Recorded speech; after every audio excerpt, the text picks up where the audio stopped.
Hello, hello. I am back because I hear you want to enslave a bird of the pet trade. Before we actually get started with the bird, you gotta say goodbye to those scented things you enjoy. But Stephanie, shut the fuck up. No candles, no Febreze, no vaping, no weed. I'm sorry, stoners. You'll have to go outside to be stoners. And especially, no scented outlets. Like these things? Yeah, no. These birds, they're more delicate than your feelings, okay? So, get that stuff out of the house.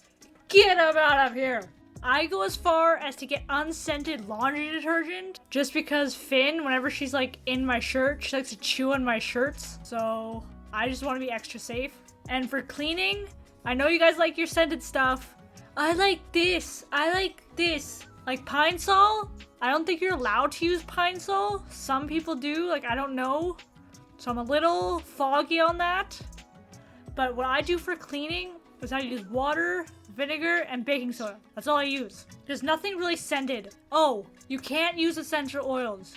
That's really bad for them. Nothing scented. All natural. It has to be all natural. And if you don't like it, don't get a bird. Right, Finn? Second, actually this should be first. You need to find a vet. Avian vets are very hard to come by. I've kind of heard that they are. They're very expensive too. You need to call around and ask. For me, personally, it's a university vet in my city that only takes them. Nobody else does them. They're very hard to come by and they're not cheap. So maybe get pet insurance if you can afford it. I don't have pet insurance because Finn barely goes to the vet. She only goes about once a year to get a check-in and that's it. Cage. I know they're big and bulky, but get a flight cage. From what I've seen on websites, but they say at least 24 inches by 24 inches. That's roughly 2 feet by 2 feet. But I think the bigger the better. I get a flight cage. I have 2 flight cages. This is the one that I have. I should have got the bigger size, but this is all I could afford when I got my first paycheck. If you can't afford that price on Amazon, check Marketplace. Because people do sell flight cages on Marketplace. They're very I know people don't really clean them properly, but they do have them. They're just around the same price on Amazon. So it's very hit and miss. And also, check the bar spacing. Check the bar spacing because if it's too wide, your bird can stick its head through the windows. Stick its head through the bars. They should not be able to stick their head through the bars. That is how they break their necks. I know that's freaking brutal, but that's what's happening. That's what happens, you know? And if you guys are wondering what to use at the bottom of your cage, I just use Walmart flyers, honestly. That's all I use. Newspaper. I just go to Walmart and grab a handful of them and just go. But I do it in the evening when they're right about to refresh the things so I don't get in trouble by Karens because you never know who's out there. Or if you guys are like, I don't want to use that. What if it's bad for my bird? That's fine. Use those puppy pads from Dollarama.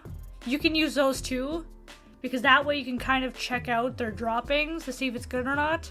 Hormones are fucking terrible. I'm just gonna freaking straight up say it. Hormones, spray hormones, fucking hate them. I fucking hate them. I'm not even fucking kidding. Spring, every bird deals with hormones. Every animal, everything. They're molting, they're freaking being grumpy, they bite, new feathers are growing, everything's a mess, okay? And you have to deal with it. And it usually happens, for birds, sexual maturity, it usually happens between around 2 to 3 years old. So that's how old Finn is, and now she's reaching that, and I had to deal with it when spring came, when spring first came, that's what I had to deal with, and it was fucking terrible. She bit me so many fucking times. It's not even, I'm not even fucking kidding. And sadly, lots of birds get rehomed because of that. Because they don't want to deal with the biting, they can't deal with the lunging, they can't deal with that. It's not their fault, they're hormonal. I'm sure you get hormonal too when you're on your period or when you're under whatever, your menstrual cycle. But yeah, lots of birds do get rehomed because of that, and it is shitty. Because it's not their fault. So if you cannot deal with them flying at you, biting the living crap out of you, and breaking skin, because conures break skin. Finn has made me bleed so many times because of her fucking biting. One time, I just entered the room and I went to go to my PC. She flew at me from absolutely nowhere, bit my neck twice, hard, and would not let go. I had to carefully pry her off. Like, I had to be obviously careful because I don't want to hurt her. And even then, she kept still biting. Like, she was bad. And it made red marks and it left marks on my neck because of her biting. Like, every bird bites. Conures bite, budgies bite, cockatiels try to bite, but they have nothing to contribute. Cats bite, dogs bite. The world is pain. You have to deal with it. Also, I think this is like 5th. Get on Facebook and join conure owner groups. That has helped me so much. That's how I found out about the sexual maturity thing. Even if you think your question is dumb, go ahead and ask it and post pictures. People like pictures. My little sped up speech of this has not deterred you, and you still want it. You still want this bird in every fiber of your being. Let's do this! Okay, my advice, go for a breeder. They're cheaper, and depending on the breeder, you'll get them hand-raised. I personally don't go with pet chains because they overprice their animals. Conures at Petland in my city go for almost $1,000. When I got Finn from a breeder, I paid $600. That's Canadian. Whereas Petland wanted almost a fucking $1,000. Are you fucking serious? So yeah. Definitely go with a breeder. You have to be careful of scammers. You definitely do not want to get scammed. That's why I recommend the conure owner group, ones that post frequently throughout the day. They will genuinely tell you which breeder to go with, and if multiple people are suggesting that breeder, go with that breeder because chances are they're reliable and they have a good reputation. Also, people in your DMs will reach out to you claiming they're a breeder and they might have their prices. They could be a scammer, they could not be. You just choose wisely, okay? So now your conjure's on the way. So here's what you gotta do while you're waiting.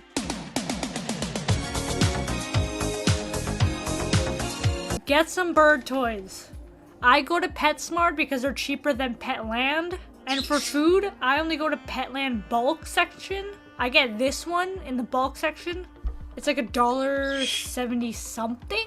Yeah, somewhere around there. I'm not too sure. Remember when you got your cage? Well, most of them come with like these little plastic containers. Don't use those. Those are very bad. They're not good for water and they tend to hold germs. It's like a cutting board, like those plastic cutting boards. How you can never clean them. Get the metal ones because they're better, healthier, and easier to clean. Definitely easier to clean. So I got 3 bowls. I got one for water, one for food, and one for chop. And then while you're waiting for your bird, just go ahead and decorate the cage. It's gonna be easier for you. You don't have to stick your hands in the cage while your bird is trying to adjust. And it's gonna be easier on your bird because while they're getting used to the new environment, they can go ahead and touch all the toys.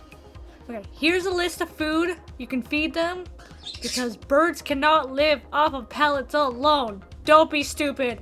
Do not feed them seeds. Don't be stupid. Don't feed them seeds. Okay, remember that. Don't feed them seeds. Don't be stupid. Unlike wild birds, domesticated birds can't really burn off the calories that seeds get. They're very fatty. Because wild birds are flying all the time and domestic birds, even though you can have them out, they won't be able to burn as many calories. You gotta make bird chop. If you don't know what bird chop is, it's bird salad! Just very fine. This is the very first video that I chose when I was first getting Finn. It lasted me 2 months because I froze it, which is what you definitely need to do. I also use those smoothie fruit blends. I just double check the stuff inside before buying it, and that way I can just scoop some out, cut the blueberries because Finn likes the blueberries cut, and then just unthaw it, and then when it's unthawed a little bit more I can give it to Finn. Recommendation that you should definitely get, it's not immediate, but you definitely should get around to doing it. Get a gram scale. Finn has one that I weigh her regularly on. That way, if their weight drops, it could be a sign of sickness, because that way you can kind of get them to the vet before they just drop dead. And finally, say good morning. No, don't say good morning. Say goodbye to your peaceful mornings, because your bird will scream as soon as the sun comes out. Unless they're covered, even if it is covered, she still screams. Don't see it as a bad thing. See it as an amazing thing. Because your bird is alive. Usually people ask me how I sleep through Finn screaming, and the only thing I respond with is I would be more concerned if she wasn't screaming in the morning, because it shows me she's alive and not dead. Okay, I'm probably gonna re-record this. I don't know. I think it's a bit rushed. If it is, I'm sorry. I have not done one of these videos in a very, very long time. But I'm gonna go. Try not to miss me too much. Okay, bye.